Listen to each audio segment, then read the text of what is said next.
खाली मकान का राज रिहान एक आम नौजवान था जो हमेशा रोमांच की तलाश में रहता था। उसका मानना था कि डर सिर्फ एक मानसिक भ्रम है, लेकिन एक रात ऐसा हादसा हुआ जिसने उसकी सोच हमेशा के लिए बदल दी।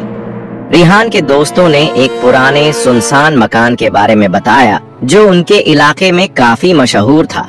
लोगों का कहना था कि वहां रात के समय अजीब आवाजें आती हैं और जो भी अंदर गया वह डर के मारे कभी वापस नहीं आया।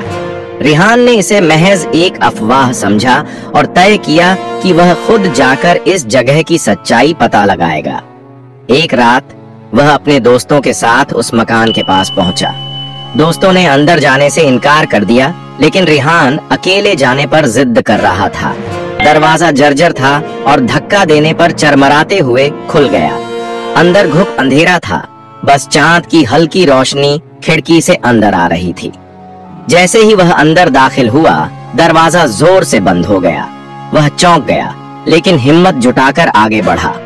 मकान में हर तरफ धूल जमी हुई थी, जर्जर फर्नीचर बिखरा पड़ा था और दीवारों पर पुरानी तस्वीरें टंगी हुई थीं। अचानक एक ठंडी हवा का झोंका आया और एक कुर्सी खुद ब खुद हिलने लगी। रिहान का दिल तेजी से धड़कने लगा, लेकिन वह अब भी यकीन नहीं कर रहा था कि कुछ अजीब हो सकता है। जैसे ही वह एक कमरे में दाखिल हुआ, उसे लगा कि कोई उसके पीछे खड़ा है। उसने मुड़कर देखा, वहां कोई नहीं था, लेकिन फिर एक फुसफुसाहट सुनाई दी, तुम्हें यहां नहीं आना चाहिए था। रिहान का खून जैसे जम गया।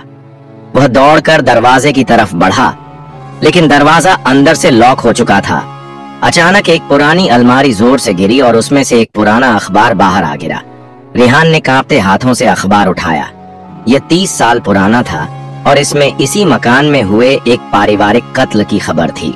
लिखा था कि मकान के मालिक और उसके परिवार को बेरहमी से मार दिया गया था और उनकी आत्माएं आज भी यहाँ भटक रही हैं।